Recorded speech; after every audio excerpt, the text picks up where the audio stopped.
"Daddy, are we gonna have dinner tonight?" Owen asked, his big brown eyes blinking up at Will as they stood beside the beat-up pickup truck with a busted tail light. Will Dawson crouched down and zipped up his 7-year-old son's coat, hiding the knot in his throat with a tight smile. "Of course we are, bud. You and me, remember? I just gotta paint a room real quick, then we'll go get your favorite pizza." Owen grinned and nodded, clutching his action figure in one hand, the other holding Will's calloused fingers. Will's stomach tightened. He had $24 in his wallet. If this job didn't pay today, they were screwed. The house in front of them was nothing like the usual gigs. It was massive white stone, black windows, long driveway winding through trimmed hedges. It looked like it belonged on TV. We'll double-check the address handwritten on the paper. This was it. "All right, stay close," he told Owen as they walked up the steps. The door opened before he could knock. A woman stood there in workout leggings and a soft gray sweater, her blonde hair in a loose braid, no makeup, but glowing. She looked maybe late 20s, early 30s, and way too pretty to be real. "You're here to paint the nursery?" she asked. Will cleared his throat. Yeah, hey, Will Dawson, this is my son Owen. I hope it's all right he tags along. He's quiet. I couldn't find a sitter today." Her gaze flicked down to Owen, and something softened in her face. "Hi, Owen," she said warmly, kneeling. "I'm Kiera. What's your favorite color?" "Red," he said instantly. "Good choice." She stood and smiled at Will. "It's fine. I don't mind. Come in." The house was warm, smelled like vanilla, and something expensive Will couldn't name. Owen slipped off his shoes and wandered to the big glass windows, staring at the pool outside. Will followed her down a hallway, toward a room at the end. "I just need this one painted pale green. The furniture's coming next week. I'm adopting," she said casually, like she hadn't just dropped a bomb. "Oh," Will said, surprised. That's really great." She nodded, pulling the door open. "Figured I'd get the room ready first. Do you need anything else from me?" "No, I'm good. Should take a few hours," he said, pulling his tools out of the canvas bag. "I'll be in the kitchen. Owen can hang out there if he wants. I've got snacks and hot chocolate." Will looked up at her hesitant. "You sure? I don't want him bothering you." "He won't," she said with a small smile. "I like kids." Will nodded, heart thudding. He had no idea who she was, and yet his gut told him she wasn't just anyone. 2 hours in, Will was halfway through the second coat when he heard Owen laughing from the kitchen. He peeked out, wiping sweat from his brow. Owen sat at the kitchen island, swinging his legs while Kiera helped him stack mini marshmallows into a tower. Her head was tilted back, laughing at something he said. She looked happy, genuinely. Will stepped back inside the nursery, grabbing his roller again. No way was he getting distracted by a woman who lived in a house like this. She was probably dating some Wall Street guy who wore loafers and had perfect teeth. Still, when she came in later with a glass of water, he felt his chest tighten. "You're great with him," she said, handing him the glass. Will nodded. "He's a good kid." Kiera leaned against the doorframe. "You do this full time?" "Painting, yes. Take whatever I can get. It's been a rough year." She didn't ask for details, didn't pity him, just nodded like she understood. He hesitated, then added, "His mom left when he was 4, took off to California. We haven't heard from her since." Kiera's eyes softened. "I'm sorry." He shrugged. "We manage." She watched him for a second. "You know, I could use someone to repaint the guest room too, if you're available this week." Will blinked. Yes, I'm available." "Good," she said, then turned to the door. "Dinner's almost ready. You're both staying." He frowned. "Oh no, I can't." She looked back. "It's just pasta. I made too much. Please." Owen already picked out a plate. He likes the ones with dinosaurs. Will exhaled. His son hadn't had a proper meal in 2 days. All right, thank you. The dining room was absurd. Crystal chandelier, long marble table, velvet chairs. But Kiera had set 3 plates at one end, with mismatched napkins and a bowl of spaghetti in the middle like they were any family in any kitchen. Owen talked nonstop during dinner, and Kiera listened like everything he said was gold. Will watched her, confused and grateful and a little bit stunned. After dessert ice cream with rainbow sprinkles, she walked them to the door. Same time tomorrow, she asked. Yes, I'll be here. She smiled again, and this time it lingered. As Will buckled Owen into his booster seat, the boy looked up at him. Dad. Yeah. Is she a princess? Will chuckled, something like that. By day 3, Will had painted 2 rooms, fixed a broken drawer, and helped Kiera rearrange a bookshelf. She'd made lunch, then asked if he could help carry something from the garage. That turned into coffee on the back patio while Owen ran around with her dog, a golden retriever named Cooper. So, what do you actually do? He asked finally, unable to hold his curiosity anymore. I mean, this house.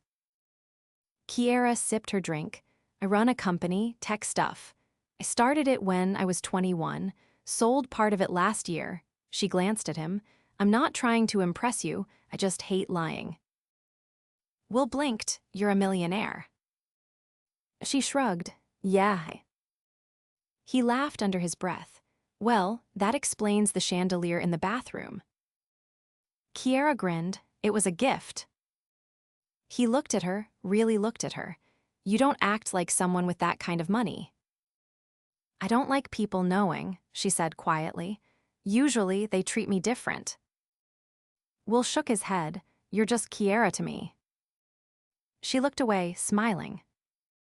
That night, Will lay in bed, staring at the ceiling of the small apartment he shared with Owen. He couldn't stop thinking about her, about the way she smiled when Owen made a joke, how her laugh echoed down the hall, how she looked at him like she saw more than paint-stained clothes and a tired single dad. He didn't know what this was or where it was going. But he knew one thing for sure. He wasn't just painting a room anymore, he was falling, hard. It started raining the next morning, steady and cold, the kind of downpour that made the inside of Will's truck feel like a rusting tin can. He glanced in the rearview mirror at Owen, who was humming quietly to himself, tracing patterns on the fogged-up glass with his fingertip. I packed your coloring books, Will said, flicking on the wipers. And the markers. Just try not to get any on the ladies' counters, all right. Owen nodded, still preoccupied with his window art. When they pulled into the long drive, Will noticed the black SUV parked in front of the garage. It wasn't there yesterday.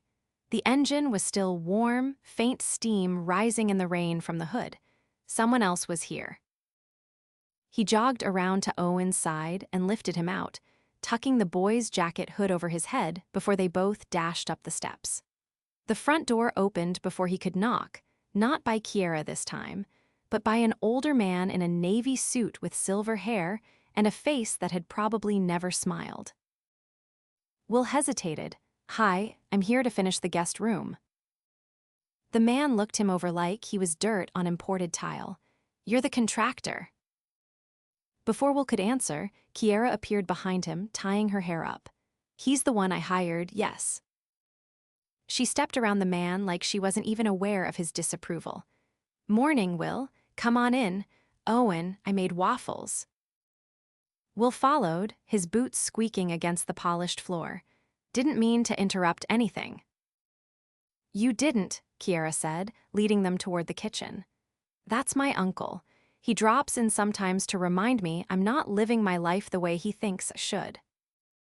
Will raised an eyebrow. Should I be worried? She laughed under her breath. Only if you plan to run for public office. In the kitchen, Owen was already perched on a stool, syrup dripping down his chin. Kiera handed Will a coffee before he could even ask. Her uncle lingered in the doorway, arms crossed. watching like he was waiting for someone to slip. "So this is what you've decided to do with your time now," he said, voice edged with condescension. Kiera didn't look at him. "I'm preparing for something important, not that it's your concern." The man's gaze shifted to Will. "And I assume you're what? A friend?"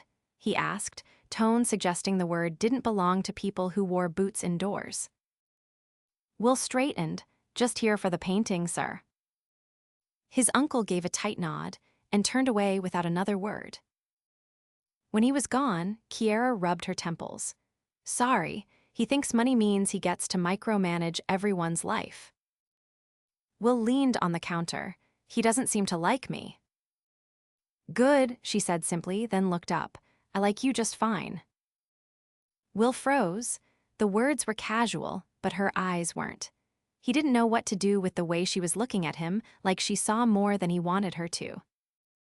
He cleared his throat. "I should get started upstairs." Kiera nodded, but something lingered between them as he left the room. Not flirtation exactly. More like recognition, a silent understanding that whatever they were doing here, it wasn't just about paint anymore. By noon, the rain had turned into a light drizzle. Will opened the guest room windows to air out the fumes and heard laughter from the yard. He leaned out slightly. Kiera was outside in a hoodie and leggings, dancing barefoot on the wet patio stones with Owen. The dog bounded in circles around them, barking happily. Owen was giggling, arms outstretched, spinning like he didn't have a care in the world. Will watched, heart tight. He hadn't seen his son that carefree in months. When they came back inside, soaked and breathless, Kiera caught Will's eye. "I think your son might be a better dancer than me." "He gets it from his mom," Will said before he could stop himself, then regretted it. Kiera didn't pry. Instead, she handed Owen a towel and turned to Will. "Do you always do everything yourself?" He wiped his hands on a rag. "What do you mean?" "Raising him, working, keeping it together." Will shrugged. "No one else is going to do it for me." She was quiet for a moment, then said, "You ever think about doing something bigger?" Will frowned. "Like what?" "I don't know," she said slowly. "Starting your own business. Something that gives you more control over your time. Maybe something that doesn't leave you exhausted every night." He blinked. "I barely pay rent as it is." "I could help," she said, then quickly added, "Not like charity. As an investment, you're good at what you do. You just need someone to believe in it." Will stared at her. "Why would you do that?" She looked away, brushing a curl behind her ear. "Because I know what it's like to feel stuck, and I remember what it meant when someone believed in me." He wasn't sure what to say to that. No one had ever offered him anything without expecting something in return. Before he could respond, a timer dinged from the kitchen.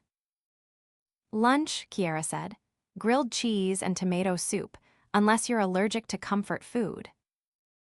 Will chuckled, the tension in his chest easing just enough to breathe again.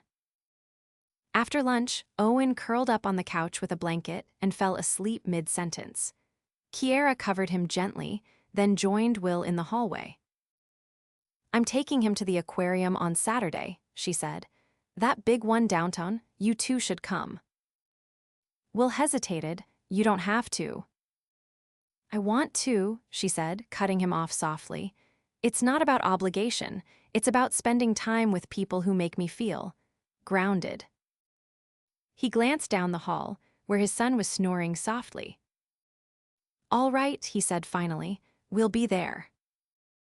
She smiled, and this time it reached her eyes. As he packed up his tools for the day, Will couldn't shake the strange, unfamiliar feeling rising in his chest. Hope. Not the kind that flickered and faded. The kind that stayed, warm and stubborn, even in the rain. The aquarium glowed with deep blues and moving shadows, casting ocean-colored light across the high ceilings and polished floors. Massive tanks stretched from floor to ceiling, filled with slow-moving stingrays, swirling schools of silver fish, and the occasional shark gliding silently past. Will walked a few steps behind Owen, who pressed both palms to the glass of the jellyfish exhibit, his breath fogging the surface. Kiera stood beside the boy, crouched low, pointing out the different colors as they pulsed and shimmered. "I didn't know they came in purple," Owen whispered, eyes wide. "They glow under ultraviolet light," Kiera said. "It helps them survive in the dark." Will leaned on the railing, watching them. Kiera wore a soft navy coat and ankle boots, her hair pulled up in a loose knot that let a few pieces fall around her face. For someone who probably spent half her life in boardrooms, she looked completely at ease crouched beside a kid in front of a jellyfish tank. She stood and turned to Will. "There's a touch pool upstairs. Want to check it out?" He nodded, and they followed Owen up the winding staircase, where shallow basins filled with small sea creatures stretched along the walls. A staff member handed Owen a laminated card with pictures and names. "Can I touch the starfish?" he asked, already rolling up his sleeves. Kiera grinned, "Only with 2 fingers, like this." Will watched her guide his son's hand into the water with patience and ease. He wasn't used to people folding into their life like it was natural. But Kiera didn't try too hard. She didn't ask questions that felt like traps or pretend she knew what it was like to raise a kid alone. She just helped Owen find the sea cucumber and read the facts aloud like it was the most important thing in the world. Later, as they sat on a bench near the penguin enclosure, Will handed Owen a soft pretzel and glanced at Kiera. "You're good with him." She shrugged, brushing a flake of salt off her coat. "I spent a lot of time alone when I was a kid. Books, museums, animals. I guess just remember what I needed back then." Will tilted his head. "No siblings." "Only child. My parents were more invested in their quarterly dividends than bedtime stories." Her tone wasn't bitter, just matter of fact. "They split when I was 16. I stayed with my uncle for a while. He thought structure was the answer to everything." Will rested his arms on his knees. "Sounds like a tough house to grow up in." "I learned how to be self-sufficient," she said. "But sometimes I wonder what it would have been like to have someone who always showed up, who didn't treat love like a transaction."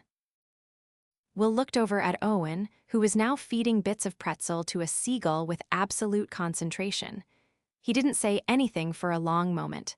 Then, quietly, "That's what I want for him, to know someone's always in his corner." "You're doing that," she said. He met her eyes. "I'm trying." The air between them shifted, quieter but charged.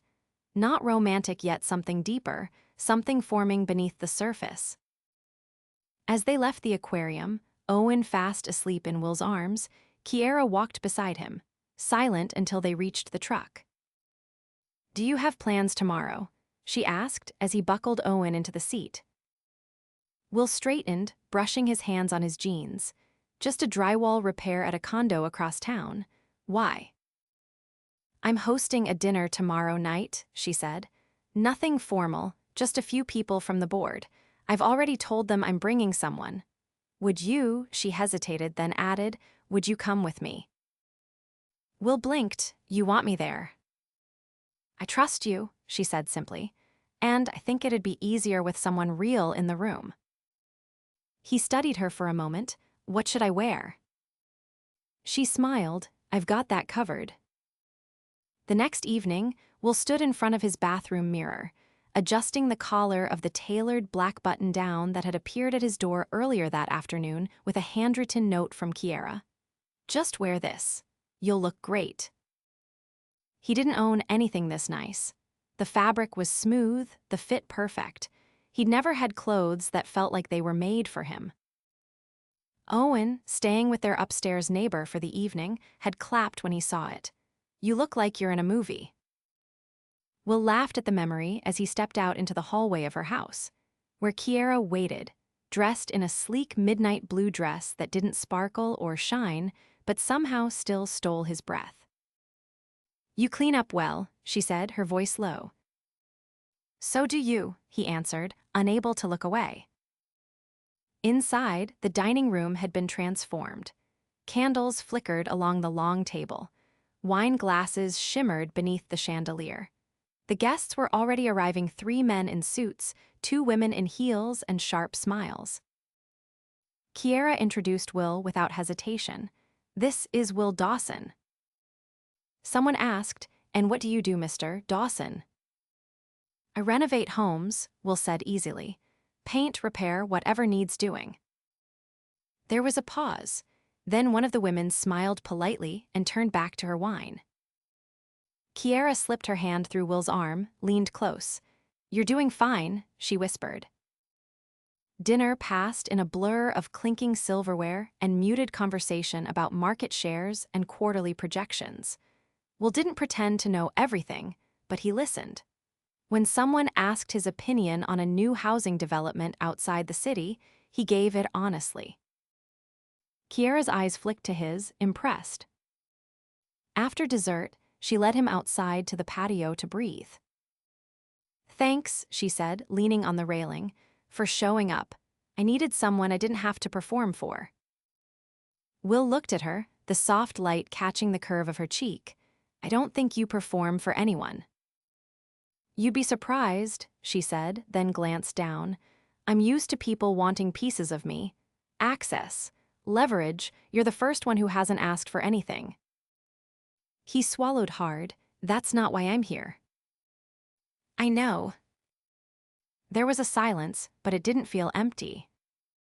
"I think about you," she said suddenly. Will turned toward her, heart thudding. "Yes." She looked up. "When you're not here, I wonder what you're doing, what Owen's reading, whether you're okay." "I think about you too," he admitted. She stepped closer, their hands brushing on the railing. "Can I kiss you?" she asked.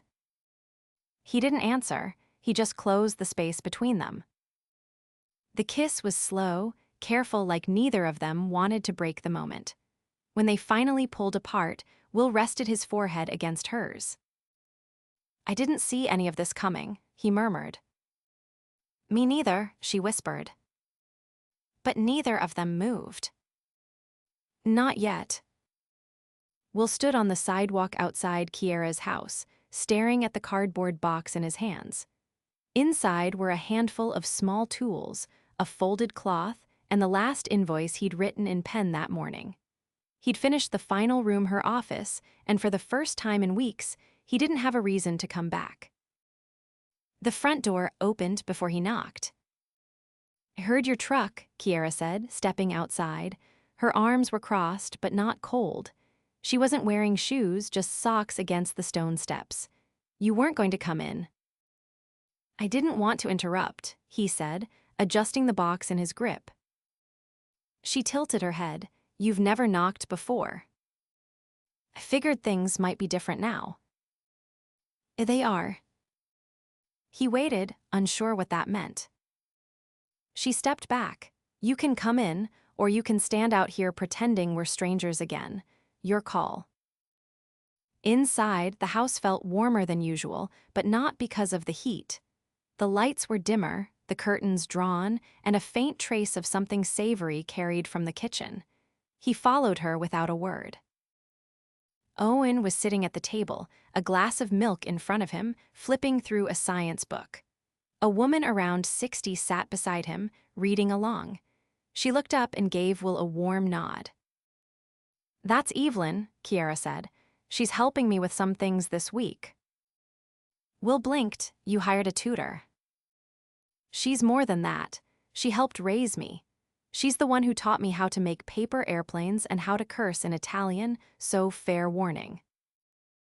Evelyn chuckled. "He's got good instincts, this one," she said.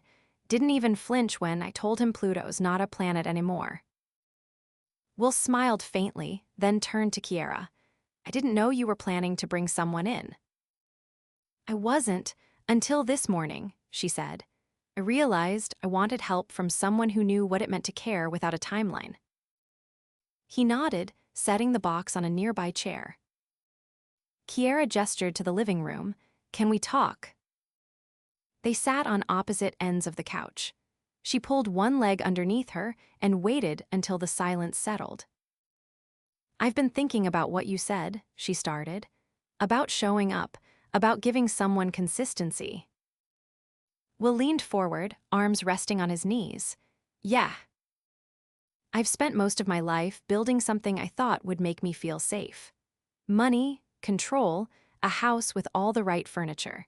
But it turns out none of that means anything if I come home and feel like a guest in my own life." He didn't speak, but his eyes didn't leave hers. "I want something different now," she said. "Not because it's broken, but because I finally see what it's supposed to look like. I'm not sure it can give you anything more than what I already have," Will said. "I've got Owen, a truck that rattles above 40, and a spreadsheet in my glove box that keeps pretending we're not broke." "I didn't ask you for more," she said. "I just asked you to come to dinner." Will smiled, but it was quiet. "Is that what this is?" She stood suddenly and walked toward the kitchen. "You'll find out." When he followed, the table had been reset. The dishes were different ceramic with hand-painted rims, and a single candle stood in the center next to a bowl of roasted vegetables and a plate of seared chicken. Owen was already seated, eyes wide at the spread. "You didn't have to do all this," Will said. "I wanted to," Kiera replied, "because I think we deserve a seat at the table, all three of us." Evelyn slipped past them with a knowing smile. "I'll be in the guest room if you need anything. Don't burn the sauce." Will sat, and for the first time in a long time, he didn't feel like he was taking up space he hadn't earned. Halfway through the meal, Owen looked up from his plate. "If you're adopting a baby, does that mean you're going to be a mom?" Kiera paused, fork halfway to her mouth. "I hope so." He considered this. "Can you be my mom too?" Will froze. Kiera set her fork down gently. "That's not something I can decide by myself," she said, her voice steady. "But care about you a lot, Owen, and care about your dad too, so maybe we figure out what that looks like together. Is that okay?" Owen nodded. "Okay." Will exhaled, heart thudding in his chest. Later, after the dishes were cleared and Owen had fallen asleep watching a nature documentary, Will stepped out onto the back patio. Kiera joined him a moment later, wrapping a blanket around her shoulders. "I didn't expect that," he said. "I didn't either, but I'm glad he asked." Will turned toward her. "You meant it." "Every word." He took her hand without asking. "You know this isn't going to be perfect, right?" "I don't want perfect," she said. "I just want real." He leaned in, forehead resting against hers. "Then real is what I'll give you." She didn't answer with words. She kissed him, slow and certain, like she'd stopped doubting what came next. Weeks passed. Will's business started to shift, not overnight, but steadily. Kiera helped him build a website. Evelyn watched Owen when he needed to take on longer projects, and slowly, requests started coming in from neighborhoods he'd never worked in before. One afternoon, Kiera handed him an envelope. "Open it." Inside was a letter of incorporation. Dawson Contracting, LLC. It was real, official, stamped and signed. "You did this?" he asked, stunned. "You earned this," she replied. "I just paid the fee." He pulled her into his arms, kissed the top of her head. "Remind me to stop underestimating you." "Only if you stop underestimating yourself." The next spring, they stood together under a white canopy in the backyard of the very house he'd first painted. Owen wore a small navy suit, Kiera a sleeveless cream dress that whispered in the breeze. There were no vows read aloud, no efficient. Just a quiet, private moment they shared with only Evelyn, Owen, and the soft sound of wind chimes in the distance. "I never thought I'd have this," Will said as they danced on the grass, barefoot. "And I never thought I'd want it," Kiera whispered. "But you do." She looked up, "With you, always." From painter to partner, From survival to something like joy, he'd only come to fix a wall. Instead, he'd found a home. The morning sun filtered through soft linen curtains as Will carefully zipped up Owen's backpack. A permission slip for the Nature Center field trip was tucked inside, along with a peanut butter sandwich shaped like a dinosaur, because Kiera had insisted things should be fun even on regular days. From the kitchen, the sound of slicing vegetables drifted in, followed by the murmur of Kiera's voice as she chatted with Evelyn, who was prepping ingredients for the community dinner Kiera had volunteered them all for. It had been her idea a neighborhood gathering in the park. "Everyone deserves to feel like they belong somewhere," she'd said. Will smiled faintly as he fastened Owen's jacket. It was still strange sometimes how full life had become. Not chaotic, just rich in a way that used to feel impossible. "Dad, where's my eagle feather?" Owen asked, bouncing on his toes. "The one I got at the museum." "I think it's in your treasure box," Will replied. "Did you want to show it to your class?" Owen nodded. "Miss Tracy said we can bring something special to share. She said it can't be a pet, though." Will knelt and kissed his forehead. "I'll go check your box." He found it quickly, tucked between a paper airplane and a rock shaped vaguely like a heart. As he handed it over, Kiera stepped into the room. "You have paint on your wrist," she said lightly, glancing at the faded green streak near his watch. "Guess it never washes off completely." She reached for his hand, wiping it with a damp towel. "You know I like it. It suits you." Before he could answer, Owen called from the hallway. "We're gonna be late." "I'm walking him today," Kiera said, grabbing her coat. "Evelyn's got a head start on the soup." Will raised an eyebrow. "You're voluntarily facing a pack of 7-year-olds at drop-off." She kissed his cheek. "I'm braver than I look." He watched them go, his son chattering beside a woman who had turned their quiet survival into something that felt like a home with heartbeat and laughter. Later that afternoon, Will stood in the backyard, attaching string lights to the wooden pergola. Kiera had offered to host the post-event volunteers' dinner, and he hadn't hesitated. Their house, their life finally felt like something worth sharing. Evelyn stepped outside with a bowl of lemons. "She's nervous," she said. Will adjusted one of the hooks. "About tonight?" "No," Evelyn said, setting the bowl down. "About everything." He looked over. "She's never had a family that wasn't built around conditions," Evelyn continued. "You and Owen, you're different. You matter more than anything she's built." Will nodded, fingers tightening slightly around the light strand. "That's the thing, though. We're not trying to take anything from her. We're just here." "And that," Evelyn said, smiling, "is exactly why she's terrified of losing you." The party in the park was a blur of laughter and music. Will manned the grill while Owen ran a 3-legged race with 2 other kids from his class. Kiera floated between conversations, easy and bright, but he noticed the way her eyes kept flicking toward him, like she was still making sure he hadn't disappeared. As the sky darkened and the last of the tables were cleared, Will found her sitting on the edge of the gazebo, heels off, feet dangling. "Hey," he said, settling beside her. "Hey," she answered softly. "You okay?" She looked out at the empty field.